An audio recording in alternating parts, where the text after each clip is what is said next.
They say practice makes perfect. That would explain why I am really good at failing. Now, I'll start by telling you what I did right. That is, after all, standard operating procedure for when we introduce ourselves, right? I swear, I am a total failure. But you might be surprised to hear me say that, especially if you've seen my resume. I was kind of a star student in undergrad. Guys, I won some awards. And I did get into one of the top-rated PhD programs in the United States. Now that story involves failure, but we'll get to that. I also lost 100 pounds. And way after I lost the weight, I finally learned how to love my body, and that is a big deal. I also managed to find an amazing husband, and after only 3 OkCupid dates. You guys, I did it. But we're not here to talk about my accomplishments. We talk enough about that. They're on our resumes. They're the first thing that we often say when we're asked about ourselves. We're supposed to rack up our accomplishments, and they're supposed to be linear and constant. Have a gap in your employment record? Hide it. We hide so much. Notice some visible flab through your clothes? It's okay. They have Spanx for that. See some imperfections in your skin that you don't see in the photoshopped models whose job it is to look that good? Grab your concealer. Forgot freaking everything you learned in undergrad, and now your grad school lab is dropping jargon like you're supposed to understand it all? Pretend. Don't ask questions. Even if it means risking breaking monstrously expensive lab equipment. It's worth it to protect your dignity, right? And when you're on the job hunt, God forbid they see you for the imperfect human you are. Get those mental illnesses, employment gaps, and the retail jobs you took to support yourself out of here. So I told you we're here to talk about my failures. I knew where I wanted to go for undergrad, and I didn't get into that school. I also didn't get into the same school when I applied there for grad school, at least not the first time. I had to apply 2 years in a row. Can you guess why? That's right. I failed to get in. Over the course of 2 years, I applied to 14 PhD programs. Those of you out there who have applied to even one postgraduate program will understand why I just sighed. Out of those 14 programs, I got into 3. Those of you good with percentages will know that that's a 20% success rate, or as I like to call it, an 80% failure rate. I fell in love with one PhD program, and I had to volunteer for a year and work my butt off to convince them to take me. So how else have I failed? I told you I lost 100 pounds. Yay me! But before I successfully did it, I failed repeatedly at losing weight. Or if I did it, the weight just came back. I think that this time it's going to stick. But if I'm being totally honest, I have regained about 20 pounds. And I often fail at being able to stop myself from eating, let's say a whole package of delicious cookies, and then maybe a second one. In my life, I've asked out 5 people I had crushes on. All of them said no. All of them. I can tell you that the 5th rejection is a lot easier to take than the first one. There's another way you could say that I'm failing right now. When you enter a PhD program, you assume you're going to stay in it until you get that degree. Now, in many programs,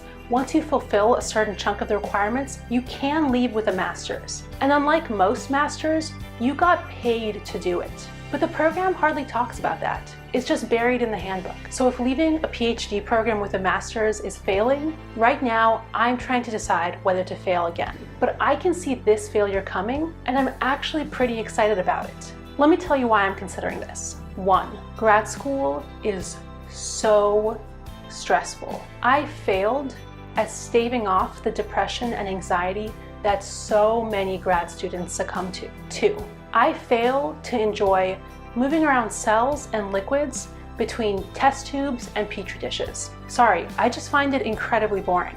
And that's how I've spent most of the last 3 years. 3, I fail to be able to resist talking about hard stuff like this. I want to do it as much as I possibly can. And that's hard to do when you're supposed to be spending, 60 hours a week moving around cells and reading literature on an incredibly narrow topic. A year ago, I reunited with my high school best friend, and she helped me find my passions. Together, we formed a community organization called Quirks Who Care. One of our missions is destigmatization. We think failure is way too stigmatized. Online, I post as The Genetics Gal. Now, the name isn't too misleading. I do teach the public about science, mostly biology. But because mental health is an issue that affects scientists so tremendously, I also do a lot of real talk. I write about, make videos about, record podcasts about, and lead workshops about the stresses that scientists go through. Many of our stresses come from trying to hide our failures,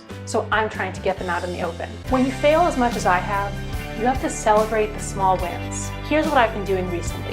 Every time I have a little win, I'll do a fist pump.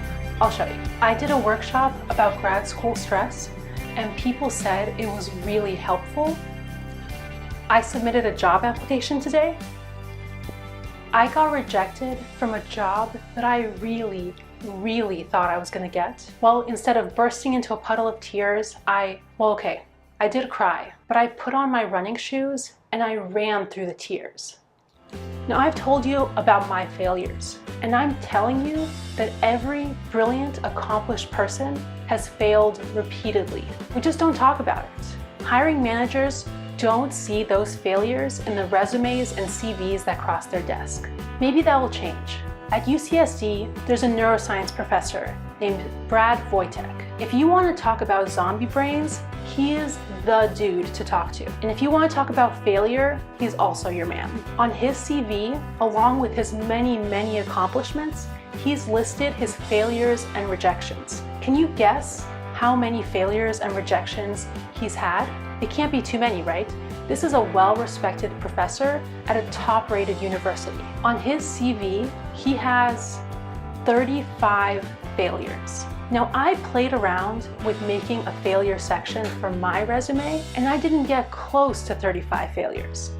I guess Brad Voytek is way better at failing than I am. But that's okay, I believe in myself. I know I have plenty of failure ahead of me. One thing I don't fail at anymore is failing. So what do I mean by that? You know, sometimes you're on a terrible first date and you get past the feeling that this is a huge waste of time and you start thinking, hey, at least I'll get a good story out of this nightmare. Now I see that bright side in failure. When something doesn't work out for me, I think I can write about this. I can use this to bolster the confidence of the students I TA. I can make a video about this. Though I have to admit, when things I try don't succeed, I still get frustrated. I still think, why didn't this work out? I can't always dig deep inside of myself and immediately feel gratitude for this new learning opportunity. Hey, wait, I guess that means I'm still failing.